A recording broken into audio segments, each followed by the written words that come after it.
o pecado, mas usa-me pelo teu Espírito para falar para a tua igreja e confirma qual é a palavra que eu devo entregar. E o Espírito Santo confirmou desde o princípio aqui no púlpito. Mas amados, Jesus, naquela primeira passagem que nós lemos, Jesus pregava na sinagoga e ele fez referência lá a Elias. Até aquela época, o nome de Elias andava-se meio anônimo. Ninguém sabia de Elias. Sabia que Elias era um profeta, que ele profetizava e que ele era aquele profeta que convocava o povo para servir a Deus. Elias convocava o povo para servir a Deus, para servir ao Deus de Israel, porque aquela nação era uma nação ímpia. E Elias, sendo ele esse homem, esse profeta meio, eu vou falar uma palavra, porque tem profetas que são como Elias, meio atrevidos, pastor. Ele chega e fala para quem Deus manda. E quando a gente fala certas coisas, a gente fica, meu Deus, de repente eu nem conheço aquela pessoa e o Senhor me mandou falar para ela. Mas amados, Deus hoje precisa de profetas desse tipo. Deus hoje precisa de homens corajosos, de mulheres corajosas. Nós sabemos o quanto Deus pode fazer a diferença através de nós. Você que é profeta, que está escondido de trás dessa cadeira, mulher, cadê você que antes profetizava, falava, estava junto com as pessoas, ajudando cada um? Onde você está? Onde eu estou? Essa reflexão de nossa hoje é uma palavra de reflexão para nós. Elias era um profeta que morava numa pequenina cidade chamada Tisbe ou Tisbet. E Elias saiu e foi ao palácio lá em Samaria entregar uma palavra ao ímpio rei Acabe. Todo mundo conhece essa história. Elias chegou lá e na astúcia dele, porque tem hora que o profeta tem que ser meio astuto. Na astúcia de Elias, ele chegou lá e procurou Acabe. Acabe era o esposo de Jezabel, e na realidade mais quem governava era Jezabel. E todo mundo conhece essa história. E ele entregou a palavra ao ímpio rei Acabe, que reinara sobre as 10 tribos do norte, onde lá eles foram um dos piores reis que reinou naquele lugar. E Elias chegou e entregou a mensagem: Acabe, rei Acabe, eu vim aqui em nome do Senhor e quero te dizer que daqui para frente, a partir de hoje, a chuva cessou. Passará 3 anos e 6 meses sem chuva. E é preciso que você se converta. Primeiro Elias pregou para Acabe. É preciso que você se converta. Se você se converter ao Deus de Israel, com certeza Deus vai mudar essa circunstância. Deus muda essa situação. Mas o rei Acabe era um rei duro, ímpio. E ele, na sua dureza de alma, dureza de coração, ele preferiu esperar para ver o que acontecia. E passando-se os dias, ele viu que literalmente estava sendo cumprida a profecia. E ele ficou meio preocupado. Começou então a procurar Elias para, com certeza, se vingar de Elias, pensando que Elias, por ele mesmo, teria feito aquilo. Irmãos, nosso Deus é o Deus que fala. E Deus falou a Elias: saia daqui. Elias saiu. Deus mandou Elias lá para o ribeiro de Querite. Queridos, o ribeiro de Querite fica a leste do Jordão. E Deus mandou, e é um rio, era um afluente bem pequeno do Jordão. E com certeza Elias deve ter pensado assim: eu vou ficar aqui escondido por muito tempo. Mas acontece que se do jeito que a seca vai assolar esse país, e a água para mim, como vai ficar? Mas Elias, na dele, ele ficou lá. Ele foi para o ribeiro de Querite para provar. Deus fez isso para provar que Deus tem o controle de tudo. Querido, Deus tem o controle da sua vida. Deus tem o controle da sua casa. Deus tem o controle da sua família. Deus tem, pastor Anderson, o controle dessa igreja. E nós sabemos que quando Deus está no negócio, é preciso que nós apenas obedeçamos. A palavra de Deus nos ensina que o alfabeto cristão não é ABCD, é obedecer. Pronto, obedecer. Apenas obedeça e deixa o resto com Deus. Porque Deus, se Deus mandou, não duvide, exercite a sua fé. Hoje nós vamos falar muito de fé e é preciso que nós exercitemos a nossa fé. Deus tem o controle de tudo na nossa vida. Querit no hebraico, no original hebraico, quer dizer cortar sob medida. Olha para onde Deus mandou Elias. Coitado de Elias, já estava sofrendo tanto com essa fuga, ainda foi para Querite, se escondeu lá no Querite e sendo cortado sob medida. Elias foi moldado, cortado, provado, aperfeiçoando o seu ministério. O que é que tem acontecido com você, que você está se sentindo moldado? O que é que tem acontecido? Deus está falando conosco. Se você está parado, se você não está fazendo nada, Deus está te moldando, é para você simplesmente aperfeiçoar o seu ministério e abrir os braços e dizer: eis-me aqui, Senhor. O pastor Anderson, todas as vezes que esse coral de homens canta aqui na frente, ele convida os homens para participar desse coral. Queridos, eu tenho falado e tenho orado muito pelo nosso coral de mulheres e pelo coral dos homens. O coral dos homens está um coral lindo, maravilhoso. E você, homem, o que é que está fazendo aí de braços cruzados? Por que você não se junta a esses homens aqui para fazer a obra de Deus? Enquanto você canta, o Espírito Santo trabalha na igreja. Aleluia. E é preciso que você atenda, obedeça o que Deus está te pedindo para fazer. Não pode fazer outra coisa? Participe do canal de homens. Homens, mulheres, você não pode fazer outra coisa? Participe do nosso coral. Venha para cá, porque eu tenho certeza, queridos, que enquanto nós louvamos e adoramos ao Senhor, o Espírito de Deus trabalha na sua vida. O Espírito de Deus trabalha na sua alma e no seu espírito. Aleluia, Deus. Queridos, as dificuldades de Elias, ele ficou ali. O tempo que Elias passou lá no Querite, a Bíblia nos diz que ele foi alimentado por corvos. Amados, você já imaginou? Você não tem nada na sua casa, de repente chega um urubu, que é a mesma coisa, um pedação de carne e pão para você, e te entregar e falar: irmã Denise, eu vim te entregar esse pão e essa carne.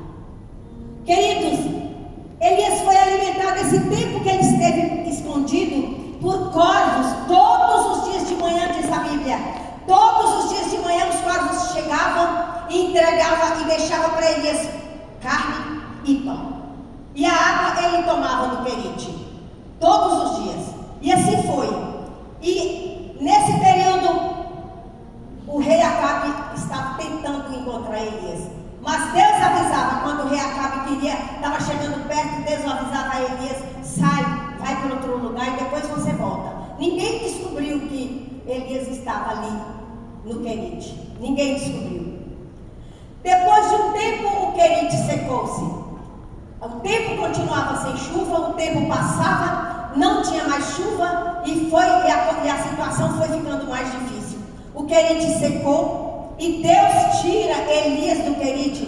Prestem atenção. Deus levou Elias para o Querite para ser moldado, cortado.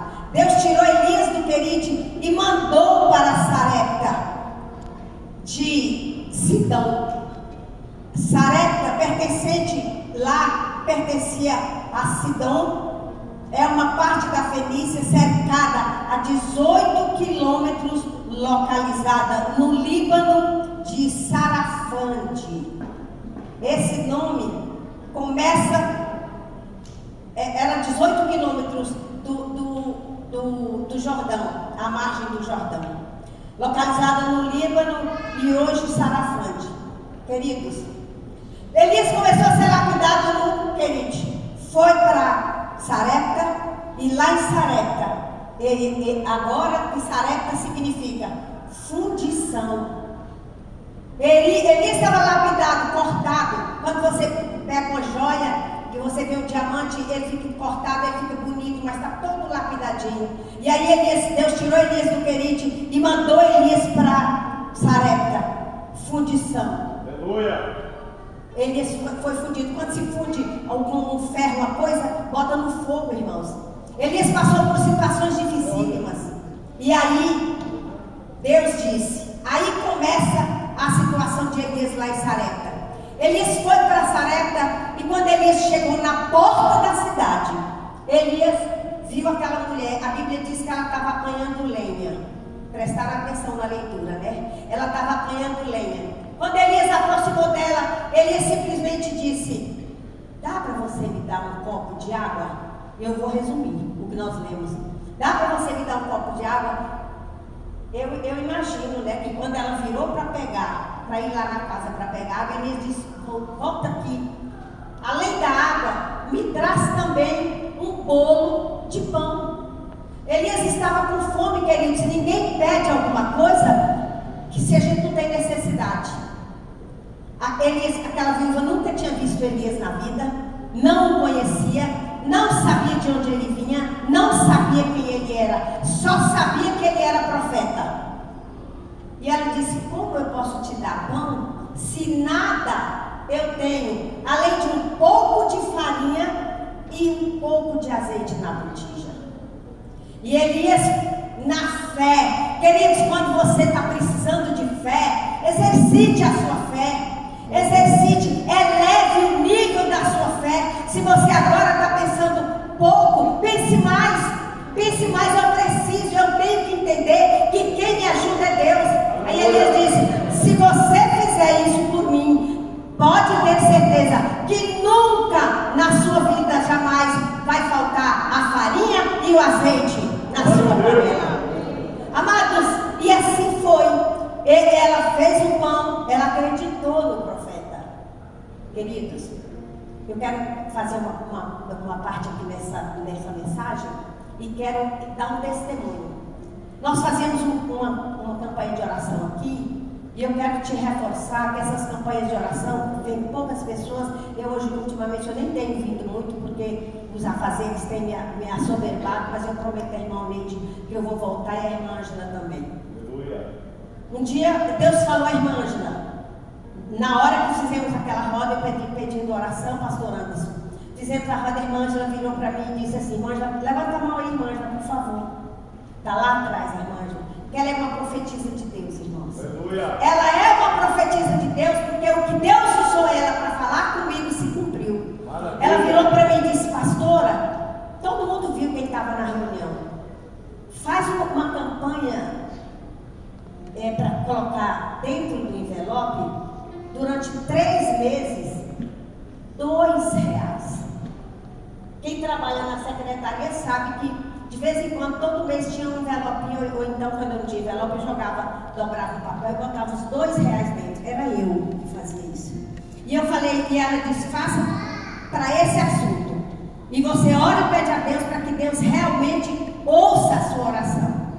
Queridos, minha neta estava desempregada e ela estava muito angustiada, entrando em depressão, deixava o currículo por todo canto e ninguém dava resposta. E eu falei: Senhor, essa campanha é para o trabalho da minha neta, abre uma porta de emprego para ela. Amados, não demorou. Ela saiu, foi fazer um pico de festa, trabalhar nesse negócio de buffet de festa, e lá ela conheceu um casal. E a mulher começou a conversar muito com ela. E ela falou: ô senhora, me arruma um trabalho.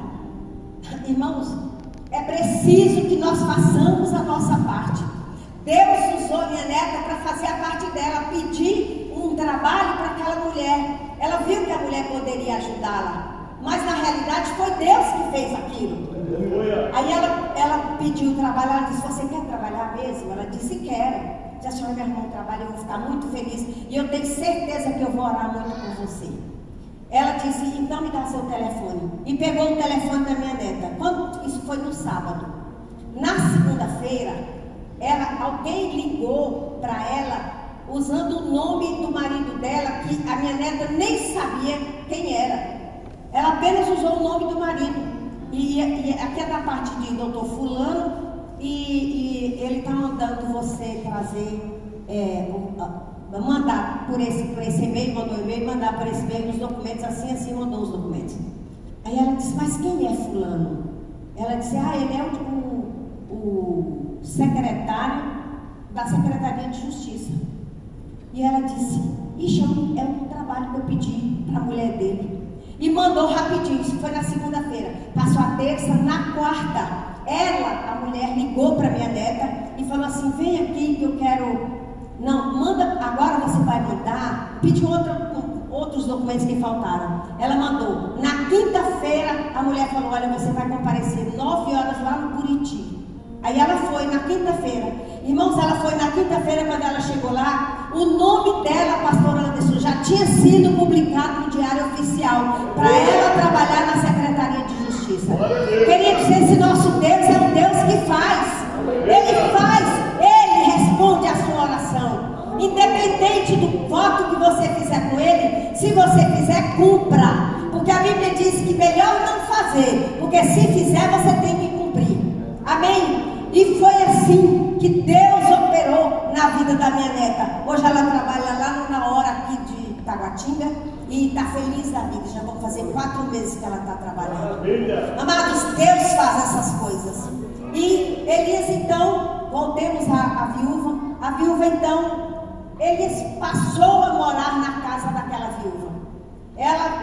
A Bíblia diz que ela morava no quarto de cima. Eu não entendi se ela construiu, se ela fez, a Bíblia não diz nada. Apenas disse que Elias morava no quarto de cima, porque quando o filho dela morreu, a Bíblia nos diz que ele pegou o menino, subiu para o quarto, e lá a Bíblia nos ensina como ele fez. Ele deitou 3 vezes sobre o corpo daquele menino. Ele deitava e orava a Deus pedindo para devolver a vida, a alma daquele menino. 3 vezes ele fez isso. Não precisa muito, irmãos. Olha a oração que Elias fez. Senhor meu Deus, rogo-te que faças a alma deste menino tornar a entrar nele.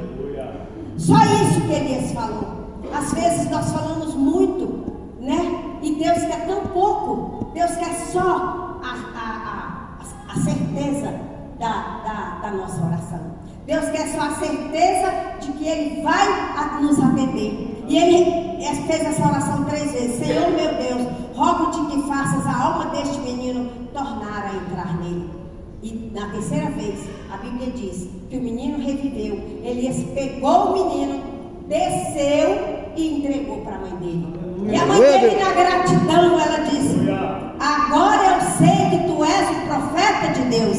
Ela ouvia falar de Elias, mas ela de repente não cria tanto, não é? Então, querido, moça, mulher, você que um dia Deus te usou tanto, o que é que você está fazendo nessa cadeira, sentada, sem atender ao chamado do Senhor?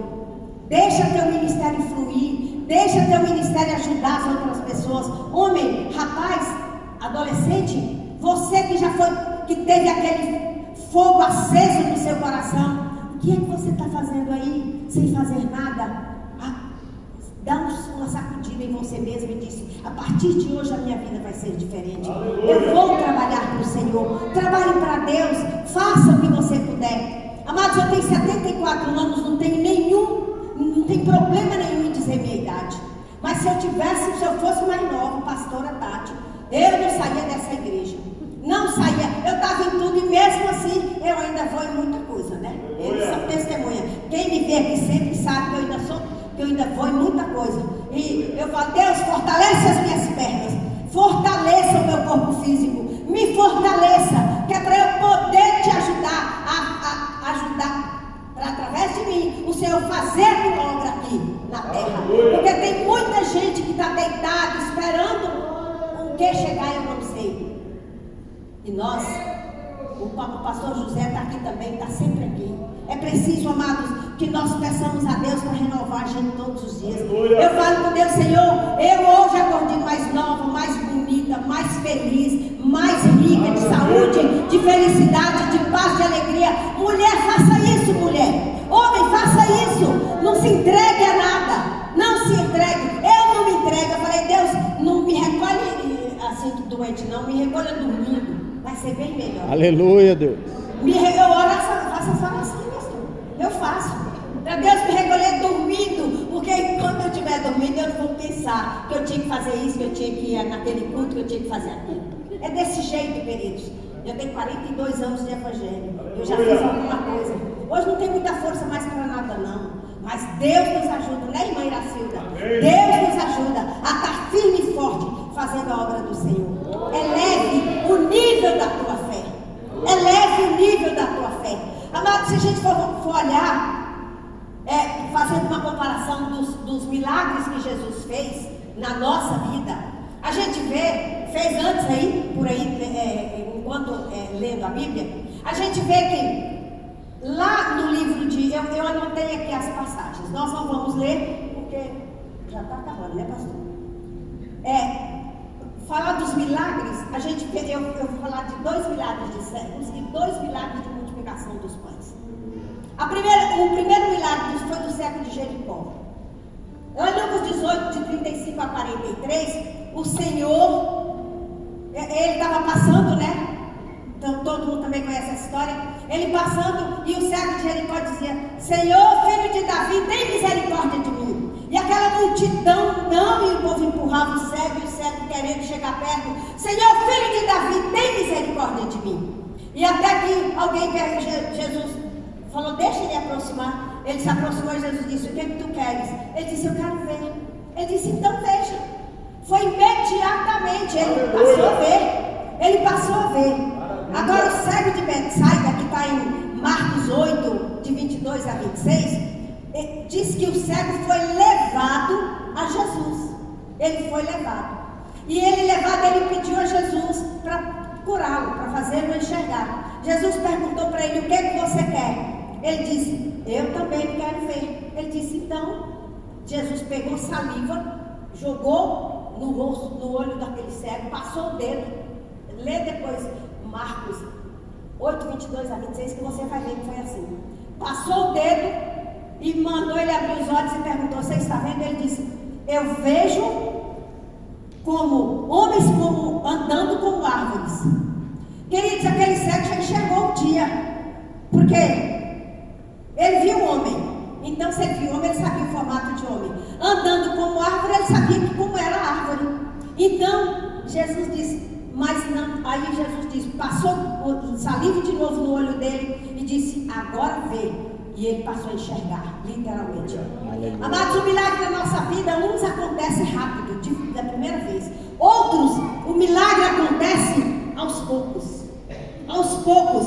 Quando você pede a Deus algo que Deus começa a fazer e de repente vem uma interveniência do inimigo, você fala: meu Deus, quase aconteceu. Não desista, não desanime. Vai acontecer. Você fala: lembra desse cego de Betsaida?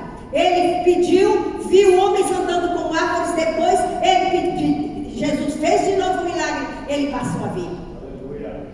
Queridos, a primeira multiplicação dos pães, vamos lá. Na primeira multiplicação dos pães, Lucas 9, de 10 a 17, a Bíblia diz que o Senhor pregava lá naquela região da Galileia. Ele pregava e o povo, sabendo de Jesus, foi todo mundo acompanhando Jesus. A Bíblia diz que o povo acompanhou Jesus por 3 dias e ninguém arredava o pé. Aí ele, preocupado com aquele povo com fome lá, ele chegou para os discípulos e perguntou: alguém tem alguma coisa? Não, Jesus mandou distribuir. Aí os discípulos falaram: Senhor, nós só temos 5 pães e 2 peixinhos. Aí Jesus pegou os 5 pães e os 2 peixes. A Bíblia diz que ele agradeceu e mandou os discípulos distribuírem para aquele povo. Aleluia. Antes, ele mandou que os discípulos dividissem aquele povo em grupos de 50. 50 aqui, 50 aqui, 50 aqui em cada grupo. E eles foram distribuindo, e a Bíblia diz que todo mundo comeu, a Bíblia diz que ele alimentou aproximadamente 5 homens, fora mulheres e crianças. Então devia ter quase umas 10 mil pessoas. E simplesmente ainda sobraram 12 cestos. 12 cestos, prestem atenção nesse número. Na segunda multiplicação, Jesus também do mesmo jeito, pregando lá naquela região da Galileia. Está em Marcos 8, de 1 a 10. Ele tinha só 7 pães e alguns peixinhos, a Bíblia diz. E aí, aconteceu do mesmo jeito, o povo sem querer sair de perto de Jesus, querendo ouvir a palavra, querendo aprender mais da palavra de Deus, ficou lá e simplesmente Jesus multiplicou também os pães. A Bíblia diz que nessa segunda multiplicação eles só sentaram no deserto. Jesus estava lá no deserto. Eles sentaram e Jesus abençoou, colocou na cesta e mandou os discípulos distribuírem. Todo mundo se alimentou. Dessa vez foram 4.000 homens, fora mulheres e crianças. E a Bíblia nos diz que ainda sobrou 7 cestos cheios. Maravilha. Queridos, o que é que você tem feito na sua casa para você multiplicar na sua casa? Você tem multiplicado o amor, o carinho e a dedicação na sua família? Você tem multiplicado o jeito de tratar ou mudado o jeito de tratar da sua família? Você tem estado mais atento para as modificações na sua vida? Queridos, é preciso que nós entendamos que depois dessa segunda multiplicação dos pães, Jesus começou a falar para os discípulos terem cuidado com o fermento dos fariseus. Amados, o fermento do fariseu, ele vai colocando na massa assim, sorrateiramente, para vocês tirando a sua fé. E simplesmente quando você tenta tirar aquele fermento, ele já misturou na massa. Tenta fazer isso. Molha um pouquinho de trigo e coloca o fermento. Depois você tenta tirar o fermento do trigo para ver se você consegue. Os discípulos não entendiam. E Jesus disse: eu preciso que você entenda. Você ouve, mas você não aprende nada. Você vê, mas você não está vendo. Quantos milagres eu já fiz e aquele povo não quer entender que eu sou Cristo? Eles pediram, os fariseus pediram um sinal para Jesus. E Jesus disse: eu não vou dar sinal nenhum para vocês, porque vocês já viram tantos milagres que eu fiz e nem por isso vocês entenderam que eu sou Cristo, Filho de Deus. E aí Jesus ficou, eu creio que nessa hora Jesus é aquela hora que Jesus fala: irai-vos, mas não pequeis. Que Jesus ficou meio aborrecido, saiu de perto e os discípulos ficaram sem entender muito. Foi aí que Jesus disse: cuidado com o fermento dos fariseus. Cuidado com o fermento dos fariseus, amados. Cuidado com o que nós estamos ouvindo por aí e a gente está captando aquilo. Cuidado. Nós temos que ter cuidado com o que a gente ouve lá fora e de repente a gente fica pensando: e será se é isso mesmo que está acontecendo aqui fora? Os dias são muito maus, irmãos, e nós precisamos entender que nem Jesus fazendo tanto milagre, aquele povo ainda queria sinal. Qual é o sinal que você agora, depois de tudo que você ouve a palavra aqui sendo pregada? Nessa igreja se prega a palavra de Deus, queridos. Aqui se prega a palavra de Deus. E depois de ver tanta coisa, qual é o sinal que a gente ainda tem que pedir lá fora? A gente tem que obedecer, a gente tem que abraçar, a gente tem que fazer tudo para que a nossa igreja cresça em qualidade na palavra, aprenda a dar as mãos. Nós já vemos quanto o pastor Anderson, depois que chegou aqui, tem feito pela nossa igreja. E eu sei que essa igreja tem abraçado esses homens aqui. Quando o pastor Anderson, presta atenção, eu só vi no primeiro mutirão, mas não aguentei mais. Então, eu vejo quanto esses homens, eu acompanho nos grupos, o quanto eles estão atentos para o chamado do pastor Anderson. Mulheres, você que tem força, venha, ajude. Você não pode fazer nada, vai ali, faz uma sopa, faz a comida, porque eles estão aqui trabalhando sem precisar sair, já está aqui a comidinha pronta. O que é que nós temos feito? Vamos, irmãs, hoje elevar a nossa fé em Deus. Vamos elevar, vamos vamos mudar de posição. Aquela mulher, se ela não tivesse dado hospedagem ao profeta, ela não teria tido a resposta da ressurreição do filho. Não teria, porque de qualquer maneira ele morreria. E ele morrendo, ele ia ficar morto, porque ela perdeu a oportunidade de dar a hospedagem a Elias. E ainda recebeu a vitória, porque a Bíblia diz que logo depois Elias procurou Acabe e falou com Acabe que ele podia se preparar, que a partir daquela hora já ia chover. E aquela parte que ele manda o seu moço, a Bíblia diz seu moço. Eu não sei, já pesquisei tanto para me descobrir o nome do seu moço. Alguém já descobriu aqui? O que a Bíblia manda era o seu moço, vai lá seu moço. E olha no céu, Elias começou a orar. Quando ele falou para Acabe que já ia chover, ele começou a orar. E ele mandava o seu moço chegava lá, voltava, não tem nuvem nenhuma.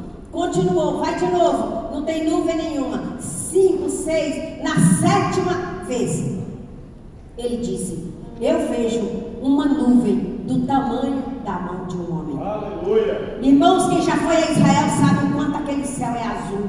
Não tem nuvem ali de jeito nenhum. Chove muito, muito, muito, muito pouco lá. Pouquíssimo chove lá. E quando ele chegou, ele falou: vai lá, Acabe, agora se prepare porque vai começar a chover. Aquela região lá que Acabe governava era uma região que vivia mais da agricultura. E foi uma fome, irmãos, terrível. Então, a partir daquele momento, começou-se a chover. E aí, Acabe agradeceu a Elias. E todo mundo reconheceu Elias como o profeta da chuva. Todo mundo reconheceu Elias como o profeta da chuva. Amados, que nós não reconheçamos aqui profetas da palavra que nós entregamos a você, mas que nós, a partir de agora, você mulher, você homem, você moço, você moça, arregace as mangas e comece a fazer o que Deus literalmente manda você fazer. Pastora, mas eu não sei se quando Deus me manda falar alguma coisa, é alguma coisa de mim, eu não sei. Eu também não sabia. Mas peça ao Espírito Santo, ele vai testificar no seu coração. Aleluia. Ele vai testificar no seu coração. Porque, amados, uma igreja que tem profecia é uma igreja que cresce. É preciso você ter cuidado. É preciso. Não vai espalhando as coisas por aí sem certeza não. Converse primeiro com o pastor, mas deixa Deus usar você. Amém, queridos? Vamos ficar de pé. Passei muito, pastor. Te adoramos, Sem um carro. Você que um dia teve esse fogo no seu coração e hoje está meio dormindo e quer que Deus mude a sua vida, que Deus trabalhe na sua vida, você está sem forças para fazer isso, vem aqui na frente, eu quero orar com você. E eu vou me colocar também diante de Deus, que a despeito da minha idade já avançada, eu ainda quero fazer a obra do Senhor. E sei que Deus vai me honrar, porque eu já falei com Deus, irmão Adematos, que quer viver 120 anos, né, pastor? Eu estou querendo aí uns 95, forte, firme, fazendo a palavra. Aleluia. Pregando a palavra de Deus. Você que quer, vem aqui na frente, que eu quero orar com você.